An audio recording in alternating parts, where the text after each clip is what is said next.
నేను mutton chicken తినను, మా ఇంట్లో కూడా తింటారు, వాళ్ళు నేను వదిలేశాను. కానీ వాళ్ళు ఒక్కొక్కరు ఇప్పుడు మటన్ చికెన్ మారారు, అంటే వదిలేస్తున్నారు. మనం ఎవరికి జబర్దస్త్ చేయలేము, అదైతే మీ అందరికీ తెలుసు.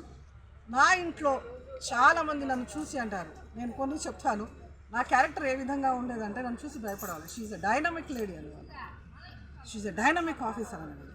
నేను అంటే కోపం చాలా వచ్చేది, కోపం వచ్చేది. ఇట్లా ధ్యానంలో వచ్చిన తర్వాత అంటే ఎంత ప్రశాంతంగా అయ్యానంటే, ఎంత కూల్గా అయ్యానంటే, ఎంత సైలెన్స్ అయ్యానంటే, అప్పుడు ఆ విధంగా కోపంతో పని చేసుకునే దాన్ని ఈరోజు చక్కగా అందరితో కలుపుకుంటూ ఫ్రెండ్లీగా ఉంటూ అదే జాబ్ని నేను సక్సెస్ఫుల్గా చేస్తాను. అప్పుడు సక్సెస్ఫుల్ అయ్యేదాన్ని, కానీ కోపంగా ఉన్నప్పుడు అందరు వెళ్ళిపోతారు. అర్షట్టి వర్గాలు నేను అన్నీ జయించాను, 1-2 ఉండదు. అహంకారం అయితే ముందు నుంచి లేదు, ఎందుకంటే ఆధ్యాత్మిక ఫ్యామిలీ, డాడీ మాకు చాలా బాగా పెంచారు, మోరల్ వాల్యూస్ నేర్పించారు కాబట్టి ముందు నుంచి అది లేదు. ఇంకా కొన్ని ఉంటాయి, అవి కూడా వెళ్ళిపోయాయి.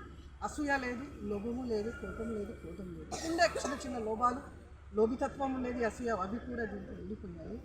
నేను ఆత్మని అని ఎప్పుడు తెలుసుకున్నానో అందరూ మావాలని తెలుసుకోవడం జరిగింది. అంటే అప్పటికి నేను అందరికీ తెలిసింది. ధ్యానంతో ఏమొస్తుంది, అన్ని ధ్యానంతోనే వస్తుంది.